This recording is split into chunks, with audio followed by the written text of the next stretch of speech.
Hello students. तो देखिए last lecture में हमने बात की थी अबाउट थॉमसन मॉडल और रदरफोर्ड मॉडल के बारे में। ठीक है, और हमने देखा था कि वो क्यों आपके फेल हो गए थे, उनके बारे में हमने बात की थी।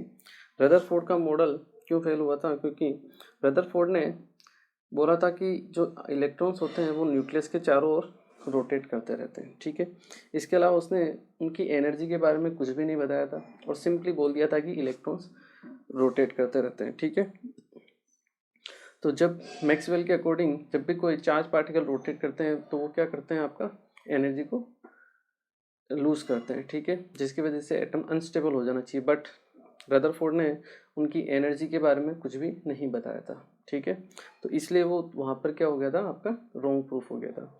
तो इस चीज़ को करेक्ट किया था आपके बोहर ने, जिसने इलेक्ट्रॉन की एनर्जी के बारे में भी बात की। ठीक है, तो आज हम वहीं से स्टार्ट करते हैं। थर्ड मॉडल है अपना, that is Bohr's model of atom. Bohr's model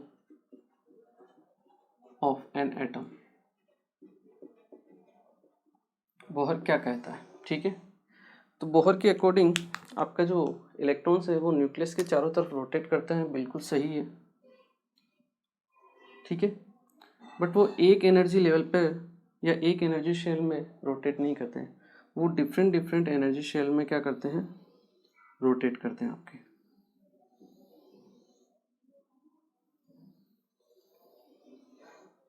clear है, इलेक्ट्रॉन्स रोटेट करते रहते हैं आपके न्यूक्लियस के अकॉर्डिंग के around, but different different energy shells में या डिफरेंट डिफरेंट लेवल्स पर। ठीक है, और इन डिफरेंट लेवल्स पर जब ये एनर्जी में घूमते हैं, इन लेवल्स पर ये घूमते हैं, तब ये एनर्जी क्या करते हैं, लूज या गेन कुछ भी नहीं करते हैं। ठीक है, तो एनर्जी के बारे में भी उसने बात कही, और इस टाइप के जो ऑर्बिट्स होते हैं, ये जो एनर्जी लेवल्स होते हैं, इनको हम बोलते हैं ऑर्बिट्स, या फिर शेल बोला जाता है, या फिर इन्हें हम बोलते हैं आपका एनर्जी शेल। ठीक है, तो ये आपके नंबर अगर आप देना चाहो तो इन्हें हम K, L, M, N, O, P, Q, R कितने भी दे सकते हैं। आपको नॉर्मली बुक्स में एन तक दिखा हुआ मिलता है, लेकिन ये आगे भी बढ़ सकते हैं, ऐसे आपके इन्फानाइट ऑर्बिट्स प्रेजेंट होते हैं। ठीक है, या फिर एन की वैल्यू के हिसाब से कहें तो एन की वैल्यू होगी 1, एन 2, एन की वैल्यू होगी 3, एन की वैल्यू होगी 4। एन क्या बताता है, नंबर ऑफ एनर्जी लेवल या फिर energy shell. First energy level ये रहा, ये सेकंड ऑर्बिट, ये थर्ड ऑर्बिट, ये फोर्थ ऑर्बिट, इस तरह से नंबर्स को ये शो करता है। ठीक है, तो बोहर के मॉडल के अकॉर्डिंग हम क्या कह सकते हैं, the electrons are revolve around the nucleus in discrete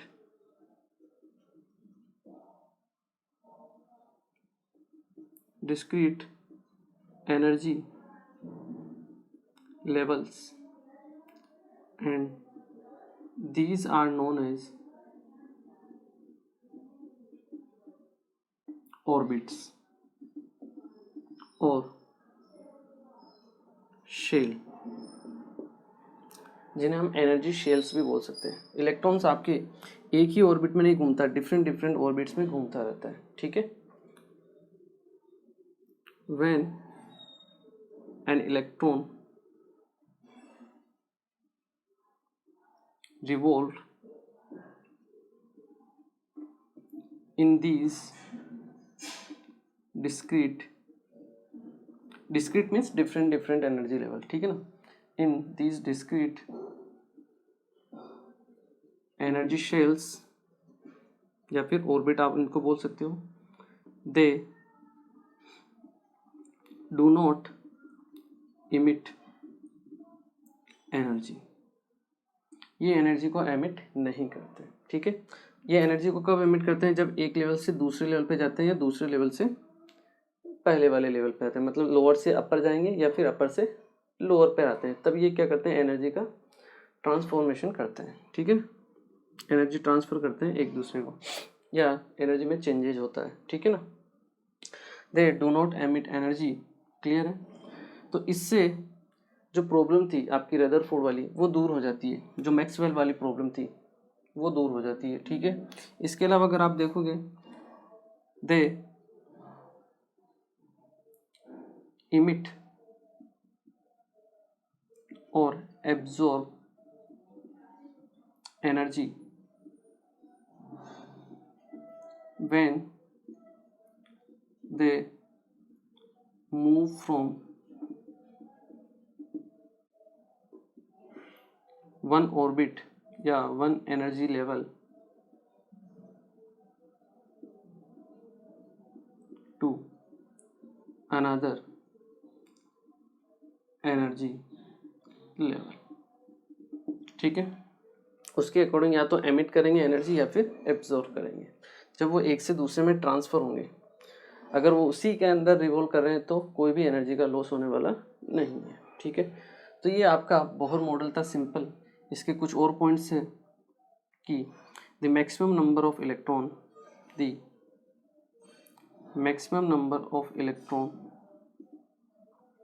in an orbit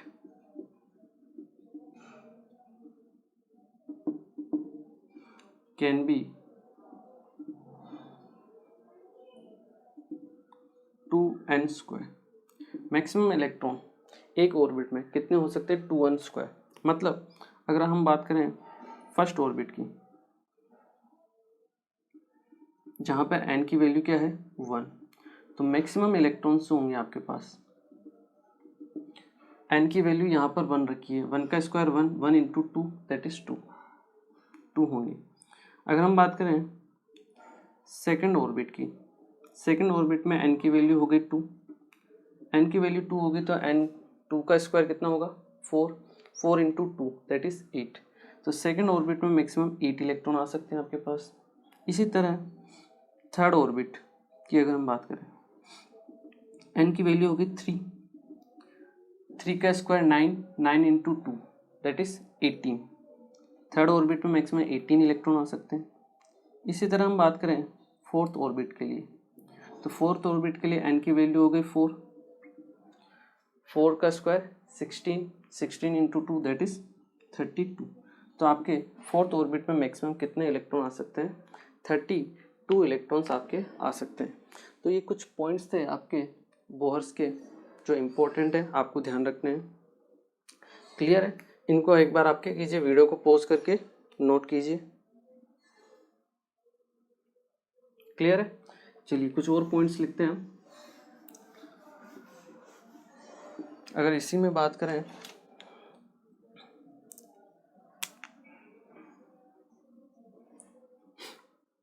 fourth orbit, ठीक है, जो सबसे आखिरी वाला ऑर्बिट होता है, दी आउटरमोस्ट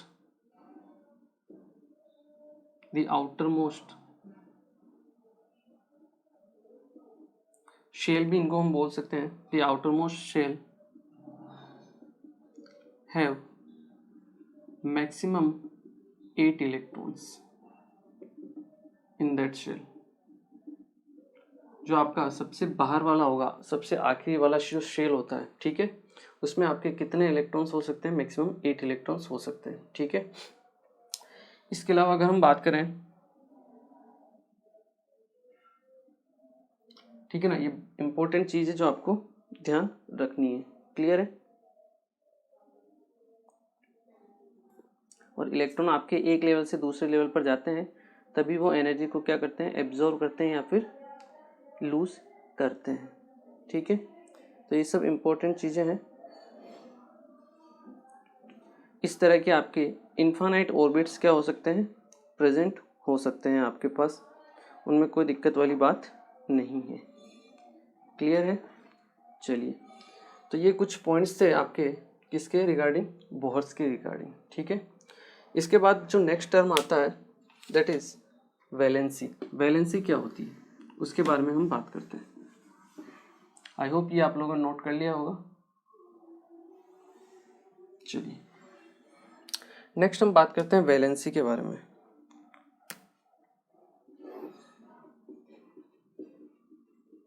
वैलेंसी क्या होती है?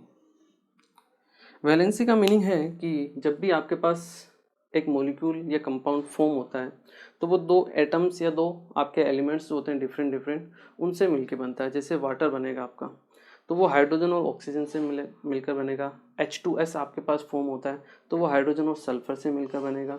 HCl फॉर्म होता है तो हाइड्रोजन और क्लोरीन से मिलकर बनता है। ठीक है, तो वो नंबर ऑफ इलेक्ट्रॉन्स कितने हैं जिनसे वो आपस में कंबाइन होके एक मॉलिक्यूल का फॉर्मेशन करते हैं, उसी चीज़ को हम क्या बोलते हैं, उसकी वैलेंसी बोलते हैं किसी भी इंडिविजुअल एटम की। ठीक है, तो हर एक एटम की या हर एक एलिमेंट की क्या क्या होती है, आपके डिफरेंट डिफरेंट वैलेंसीज होती है। तो आपकी वैलेंसी को हम क्या कह सकते हैं, या फिर इससे पहले एक और टर्म आपको जानना है, that is valence electrons. Valence electrons क्या होते हैं, तो हम कह सकते हैं the number of electrons present in outermost shell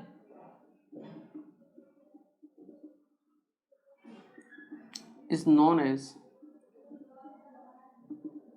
valence electron।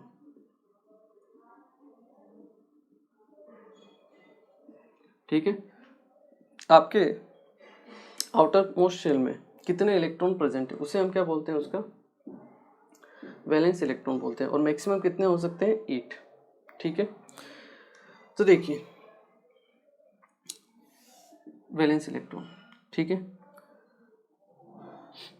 अभी मान लो इसके अंदर हम बात करें। ठीक है, देखिए हाइड्रोजन में एक इलेक्ट्रॉन होता है तो ये आपका फर्स्ट शेल में एंटर हो जाएगा। ठीक है, हीलियम एटॉमिक नंबर होता है 2, उसमें 2 इलेक्ट्रॉन होते हैं तो फर्स्ट शेल में आपके पास 2 इलेक्ट्रॉन एंटर हो गए। ठीक है, इसके बाद सेकंड शेल में 8 इलेक्ट्रॉन फिल होते हैं।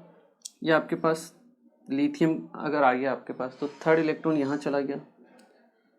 लिथियम के बाद बेरिलियम आ गया तो 1 इलेक्ट्रॉन और बढ़ जाएगा, हमने इसी शेल में एक और एंटर कर दिया। इसी तरह लिथियम, बेरिलियम, फिर boron, carbon, nitrogen, oxygen, fluorine, neon तक आ गया हमारे पास। तो हमने क्या किया, 2 इलेक्ट्रॉन तो यहाँ फिल कर दिए फर्स्ट में, 8 इलेक्ट्रॉन कहाँ फिल कर दिया, आपके सेकंड वाले ऑर्बिट में। ठीक है, फिर आपके पास आ गया सोडियम, फिर हमने इसमें फिल कर दिया, थर्ड वाले में हमने फिल करना स्टार्ट कर दिया क्योंकि सेकंड में मैक्सिमम 8 ही इलेक्ट्रॉन आ सकते हैं। ठीक है, तो फिर हम थर्ड में जाएंगे। इसमें सोडियम के बाद मैग्नीशियम, फिर एल्यूमिनियम, फिर silicon, phosphorus, sulphur, chlorine, chlorine और आर्गन। इस तरह से हमने क्या किया, 18 इलेक्ट्रॉन्स इसमें फिल कर दिए। तो इस तरह से हम क्या करते हैं, इलेक्ट्रॉन्स की फिलिंग करते हैं। ये सब आप आगे देखोगे 11th क्लास में कैसे फिलिंग होती है। ठीक है ना, अभी तो केवल थोड़ा सा आइडिया आपको लेना है। ठीक है ना, ज़्यादा डीप में तो हम जा नहीं रहे। 11th में हम जो फुल कोर्स होगा उसमें हम पूरा डिटेल में तो जाएंगे इसी। ठीक है ना, तो वहाँ आपको और समझ में आ जाएगा अच्छी तरीके से। अभी तो हम केवल रफ आइडिया ले रहे हैं इसका। ठीक है ना, तो देखिए वैलेंसी क्या होती है कि आपका जो आउटर मोस्ट शेल प्रेजेंट है, आउटर मोस्ट शेल है उसमें कितने इलेक्ट्रॉन प्रेजेंट होते हैं। जैसे ये है आर्गन के लिए, आर्गन में आपका एटॉमिक नंबर होता है 18 एटॉमिक नंबर होता है इसका। ठीक है, इसमें 18 इलेक्ट्रॉन प्रेजेंट होते हैं। तो हमने 18 इलेक्ट्रॉन का अरेंजमेंट कर दिया। ये जो सबसे आखिरी वाला शेल होता है इसको हम क्या बोलते हैं, आपका आउटर मोस्ट शेल। और उसमें कितने इलेक्ट्रॉन है आपके पास, 1 2 3 4 5 6 7 8 इलेक्ट्रॉन है। तो मतलब आर्गन की वैलेंसी कितनी हो गई, 8 हो गई। क्लियर है, चलिए जैसे मान लो सोडियम के लिए पूछ लेता, किसके लिए, सोडियम के लिए। सोडियम का एटॉमिक नंबर होता है 11, मतलब उसमें 11 इलेक्ट्रॉन है। 2 तो हमने यहाँ भर दिए और 8 हमने इसमें भर दिए, टोटल हो गए 10 तो हमने भर दिए। अब एक और भरना है तो हमने नेक्स्ट शेल में यहाँ पर फिल कर दिया। तो ये अब ये इसका आउटर मोस्ट शेल हो गया। अब आउटर मोस्ट शेल में सोडियम के लिए कितना इलेक्ट्रॉन बचे, केवल 1, तो वो उसकी क्या हो गई, वैलेंसी हो गई। इस तरह से हम क्या करते हैं, वैलेंसी को फाइंड आउट करते हैं। ठीक है, पहली बात तो ये। दूसरी बात देखा जाए तो आप लोगों ने सुना होगा या शायद आपको पता होगा कि कोई भी एटम या इलेक्ट्रॉन्स, कोई भी एटम्स या एलिमेंट्स जब आपस में कंबाइन करते हैं तो वो क्या करते हैं, अपने आउटर मोस्ट शेल में 8 इलेक्ट्रॉन लाना चाहते हैं। ठीक है, और जैसे उनके पास आउटर मोस्ट शेल में 8 इलेक्ट्रॉन्स आ जाते हैं तो क्या हो जाता है, उनका ऑक्टेट कंप्लीट हो जाता है। और ऑक्टेट कंप्लीट होने पर उनकी स्टेबिलिटी की होती है वो क्या हो जाती है, बढ़ जाती है।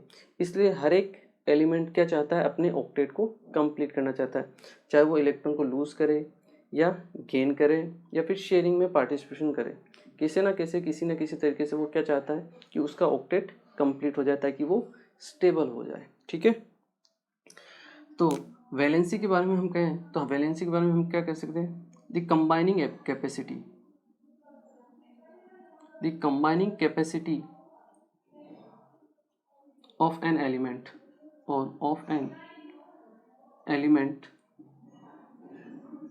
with other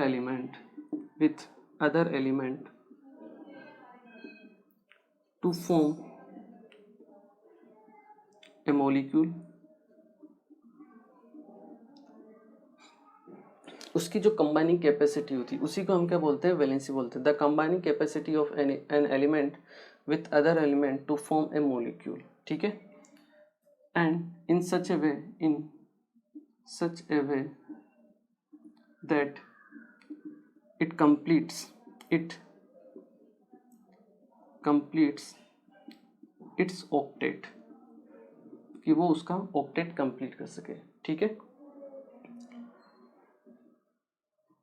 ठीक है, और ऑक्टेट जब कंप्लीट हो जाता है तो उसकी स्टेबिलिटी क्या हो जाती है, बढ़ जाती है। ठीक है, तो इसी को हम क्या कहते हैं, उसकी वैलेंसी कहते हैं, इज नोन एज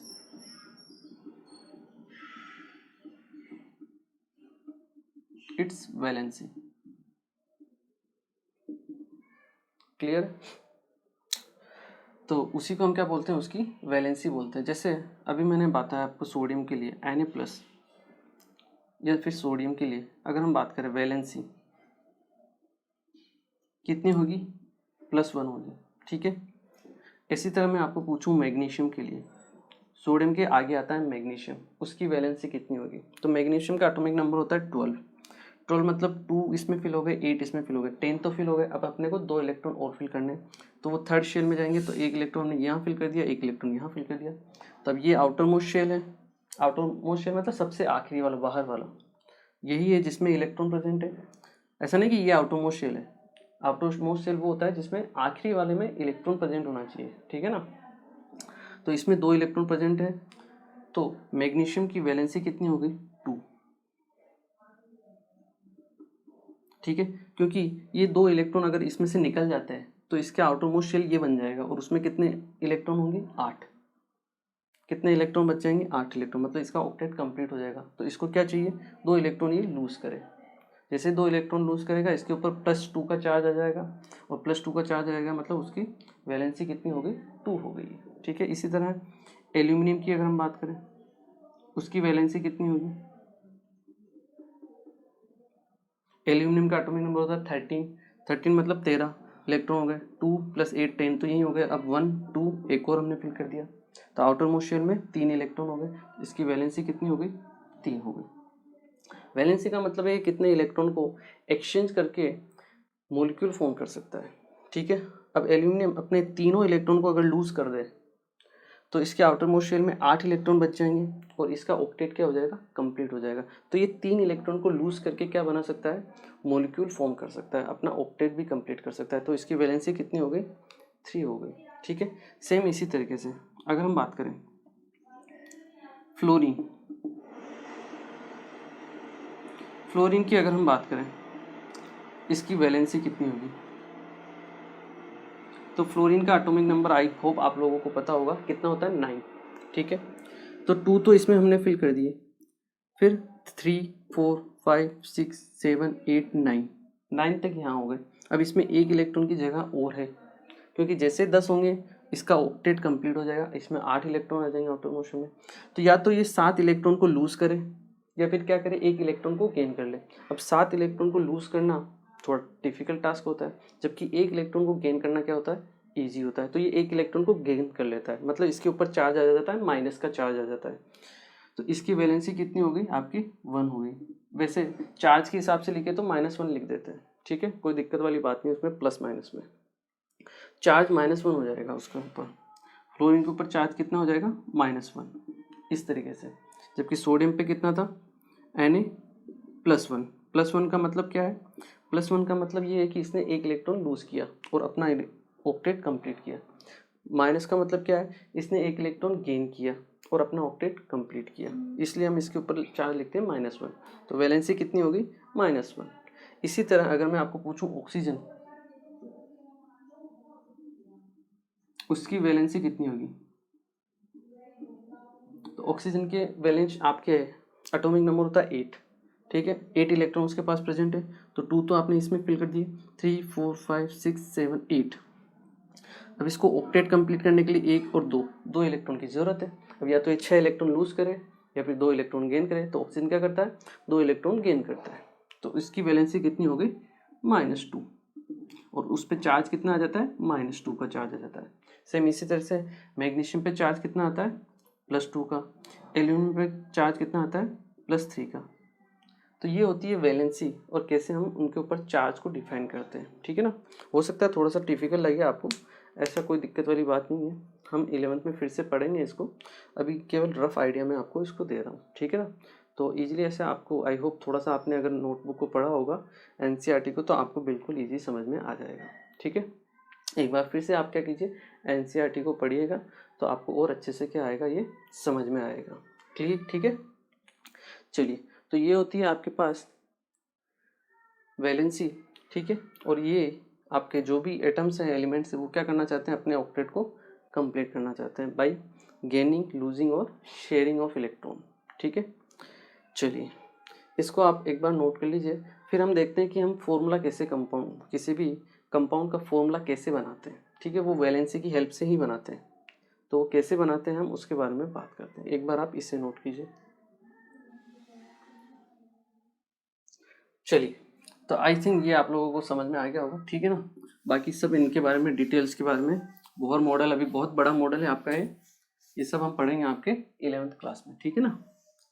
अभी तो रफ आइडिया आपको होना चाहिए कि हाँ बोहर मॉडल क्या होता है, ठीक है, क्योंकि 11th क्लास में हम इनके energy level, energy radius, velocity, इन सब के बारे में डील करेंगे, ठीक है ना। चलिए, नेक्स्ट हम बात करते हैं writing chemical formula. Writing chemical formula,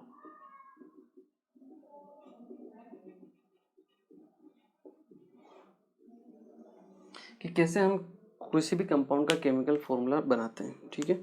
तो वो वैलेंसी के थ्रू ही हम बनाते हैं, ठीक है ना। सिंपल है, आपको इजी तरीके से समझ में आ जाएगा। देखिए, जैसे मान लो मैंने लिखा हाइड्रोजन क्लोराइड, क्या लिखा, हाइड्रोजन क्लोराइड, तो उसमें एक तो हाइड्रोजन रहता है और एक क्या रहता है आपके पास, क्लोरीन रहता है, ठीक है। अब देखिए, हाइड्रोजन के पास एक इलेक्ट्रॉन है, तो वो क्या कर सकता है, शेयरिंग कर सकता है, ठीक है। मतलब अगर एक इलेक्ट्रॉन को लूज कर दे या फिर एक इलेक्ट्रॉन की शेयरिंग कर दे क्लोरीन के साथ। अब क्लोरीन के क्लोरीन का एटॉमिक नंबर होता है 17, ठीक है, कितना होता है, 17। अब उसको चाहिए एक इलेक्ट्रॉन, ताकि उसके पास 18 इलेक्ट्रॉन हो जाए, और उसका जो आखिरी वाला शेल है, क्या चाहिए अपने को, 2 8 8, आखिरी वाले में 8 इलेक्ट्रॉन उसके पास आ जाएंगे। 17 होता है, जैसे एक इलेक्ट्रॉन हाइड्रोजन से मिलेगा उसके पास 8 इलेक्ट्रॉन हो जाएंगे, उसका ऑक्टेट कंप्लीट हो जाएगा। मतलब इसको भी एक इलेक्ट्रॉन देना चाहिए और इसको एक इलेक्ट्रॉन लेना चाहिए, तो इनकी वैलेंसी होती है 1 और इसकी भी वैलेंसी होती है 1, ठीक है। प्लस माइनस साइन हम, कोई दिक्कत वाली बात नहीं है उसमें, कि +1 है -1 है, कोई दिक्कत वाली बात नहीं इसमें, ठीक है। तो इसकी वैलेंसी ये होगी 1 1। अब क्या करो, आप क्रॉस मल्टीप्लाई कर दो, H को इसकी वैलेंसी से मल्टीप्लाई कर दो, नेगेटिव को पॉजिटिव वाले की वैलेंसी से मल्टीप्लाई कर दो, तो इसका फॉर्मूला बन जाता है आपके पास HCl। ये होता है आपका हाइड्रोजन क्लोराइड, ठीक है। एक और एग्जांपल लेते हैं। देखिए, मुझे पता है कम समझ में आया होगा आपको, लेकिन एक फॉर्मूला और लेते हैं। हम बनाते हैं वाटर। वाटर का फॉर्मूला आप सभी को पता होगा, क्या होता है, H2O। कैसे बनता है उसके बारे में बात करते हैं। हाइड्रोजन, फिर से अपना इसकी जो वैलेंसी होती है +1 होती है। ऑक्सीजन की अगर हम बात करें तो वैलेंसी अभी मैंने आपको बताई थी कितनी होती है, -1। -1 ले लो, मैंने कहा ना प्लस माइनस से कोई फर्क नहीं पड़ने वाला, 1 1 लिखो तो भी कोई दिक्कत वाली बात नहीं। वो बोलने के लिए होता है कि +1 मतलब इलेक्ट्रॉन दे रहा है और -1 मतलब -2 होगी, ठीक है ना, सॉरी -2। तो -2 मतलब 2 इलेक्ट्रॉन ले रहा है, गेन कर रहा है, बस इसी को ही बताता है, कोई दिक्कत वाली। आप चाहो तो यहाँ पे +1 यहाँ पे -1 लिख सकते हो, कोई दिक्कत वाली बात नहीं है। जब हम क्रॉस मल्टीप्लाई करते हैं तो प्लस माइनस साइन नहीं देखते। क्रॉस मल्टीप्लाई करो यहाँ से, ठीक है, क्रिस क्रॉस रूल इसको बोला जाता है। तो H2 और ऑक्सीजन 1 तो H2O, ये फॉर्मूला हो गया आपके पास वाटर का, ठीक है। इस तरह से हम क्या करते हैं, फॉर्मूले बनाते हैं, ठीक है। जैसे मैं कहूँ मैग्नीशियम क्लोराइड का फॉर्मूला बनाना आपको, किसका, मैग्नीशियम क्लोराइड का, या फिर छोड़ो पहले हम बात करते हैं NaCl सोडियम क्लोराइड का फॉर्मूला बनाते हैं, ठीक है। सोडियम क्लोराइड में सोडियम होगा और क्लोरीन होगा, ठीक है। अब इसकी वैलेंसी कितनी होती है, अभी मैंने आपको बताई +1, क्लोरीन की कितनी होती है -1, ठीक है। वैलेंसी अगर आपको नहीं भी निकालना है कोई दिक्कत वाली बात नहीं, जब हम एटॉमिक स्ट्रक्चर पढ़ेंगे आपका 11th में और पीरियोडिक टेबल, तब आप उसमें धीरे धीरे इस चीज़ में परफेक्ट हो जाओगे, ठीक है। बस अभी थोड़ा सा अंडरस्टैंड करने की कोशिश करो कि हाँ, अगर मुझे वैलेंसी पता चल जाए तो मैं क्या कर सकता हूँ, फॉर्मूला बना सकता हूँ, इतना सा आपको पता होना चाहिए, ठीक है ना, ज़्यादा लोड मत लेना। चलिए क्रिस क्रॉस से मल्टीप्लाई करेंगे, Na भी 1 है और Cl भी 1 है, तो सोडियम क्लोराइड का फॉर्मूला क्या हो गया, NaCl, क्लियर है। और हमेशा जो पॉजिटिव होता है उसी को हम आगे लिखते हैं, ठीक है ना, ये भी ध्यान रखना, जो कैटायन होता है उसी को हम आगे लिखते हैं, जो एनायन होता है उसको पीछे की तरफ लिखते हैं, ठीक है। इसी तरह से मैं कहूँ आपको मैग्नीशियम क्लोराइड का फॉर्मूला बताऊँ, किसका, मैग्नीशियम क्लोराइड का। अब मैग्नीशियम होगा और क्लोरीन होगा, कोई दिक्कत नहीं। मैग्नीशियम की वैलेंसी कितनी है, +2, अभी मैंने आपको बताई, ठीक है। क्लोरीन की वैलेंसी कितनी है, -1, क्रिस क्रॉस से मल्टीप्लाई करो, फॉर्मूला क्या हो गया, MgCl2 हो जाएगा, ठीक है। ठीक इसी तरीके से अगर हम देखें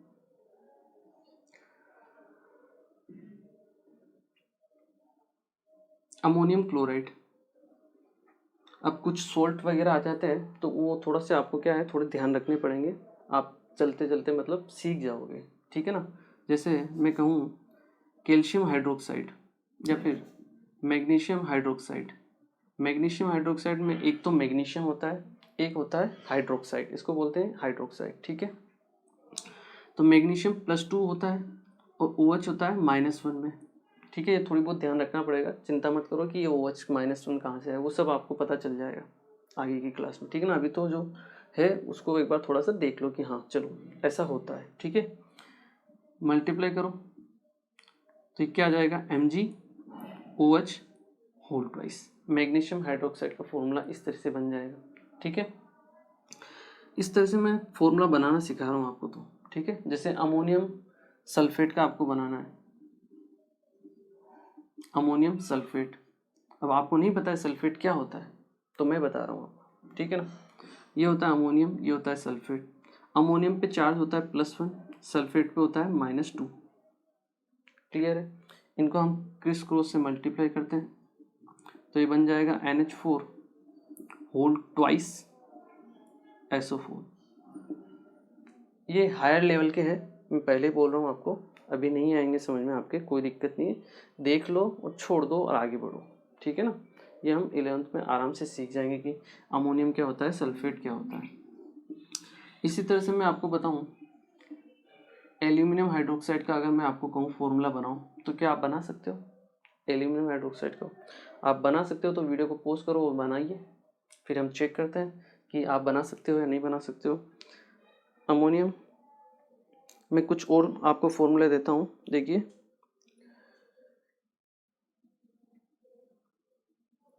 चलिए इसी के लिए बनाइए AlOH के लिए। तो देखिए आई होप आप लोगों ने ट्राई किया होगा।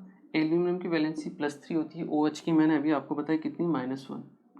आप क्या करो, क्रॉस मल्टीप्लाई कर दो, AlOH होल थ्राइस, ये हो गया एल्यूमिनियम हाइड्रोक्साइड। तो इस तरह से हम क्या करते हैं, आपका क्या बना सकते हैं, फॉर्मूले बना सकते हैं, केमिकल फॉर्मूला, और कुछ ज़्यादा इसमें बड़ी बात नहीं है।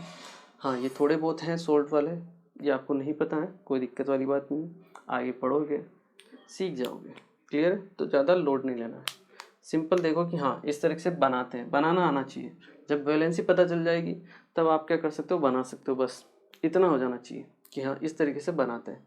पता चले कि बनाना ही नहीं आता हो कि कैसे बनाते हैं, वो नहीं होना चाहिए, ठीक है। इनको हम वैलेंसी भी बोलते हैं, या फिर इनको जो है इनको हम चार्ज भी बोल देते हैं। क्या? चार्ज। किसी भी एटम के ऊपर प्रेजेंट चार्ज भी बोला जा सकता है इनको, कोई दिक्कत वाली बात नहीं, दोनों सेम ही होते हैं, ठीक है ना। +1 इसको हम ऐसा भी लिख सकते हैं, HCl को हम H+1 Cl-, इस तरह से लिख सकते हैं। H2O को H+1 ऑक्सीजन 2-, इस तरह से लिखा जा सकता है। मतलब ये क्या क्या बताता है? चार्ज को बताता है, ठीक है ना। NaCl को हम लिख सकते हैं Na+Cl-, Mg2+ लिख सकते हैं, Cl-1 लिख सकते हैं। ये इनको चार्ज को बताता है। चार्ज और वैलेंसी आपका ऑलमोस्ट सेम ही है, ठीक है ना, कोई दिक्कत वाली बात नहीं है। क्लियर? तो इन सब चीज़ों के बारे में आप सीख जाओगे। अभी तो क्या है, नॉर्मल है, कैसे बनाते हैं वो आपको नॉर्मल आइडिया होना चाहिए। क्लियर है? चलिए इसे एक बार आप नोट कीजिए। ओके स्टूडेंट्स, तो देखिए आज के लेक्चर में हमने बेसिकली छोटी छोटी चीज़ों के बारे में बात की, जैसे बोहर का जो मॉडल था वो क्या बताता है। बोहर का जो मॉडल है बहुत बड़ा है, ठीक है ना, लेकिन हम वो आगे पढ़ेंगे। अभी तो नॉर्मली मैंने आपको केवल रफ आइडिया दिया है जो अपना 9th-10th में थोड़ा बहुत रहता है, ठीक है। इसके अलावा फुल डिटेल में तो आप 11th में पढ़ने वाले हो इन सब चीज़ों को, ठीक है। तो कोई टेंशन वाली बात नहीं है, आराम से जो अभी बुक में है उसको पढ़ो, थोड़ा बहुत उसकी प्रैक्टिस कर लो कि ये छोटी छोटी टर्म्स होती है, इनका मीनिंग ये होता है, ठीक है। आगे आप सब कुछ सीख जाओगे, ठीक है। और लास्ट में हमने किसके बारे में बात की? वैलेंसी के बारे में बात की, और कैसे हम कंपाउंड का फॉर्मूला बनाते हैं वो आपको थोड़ा ध्यान रखना है, ठीक है। बस चार्ज वार्ज वैलेंसी आप अपने आप सीख जाओगे, एक एक करके धीरे धीरे करके, जैसे जैसे आपके यूज में आती जाएगी। केमिस्ट्री क्या है, एकदम से याद नहीं होती है। केमिस्ट्री को जैसे जैसे हम आगे बढ़ते जाते हैं, जैसे जैसे वो यूज आने लगती है, तब जाके आपको केमिस्ट्री याद होगी।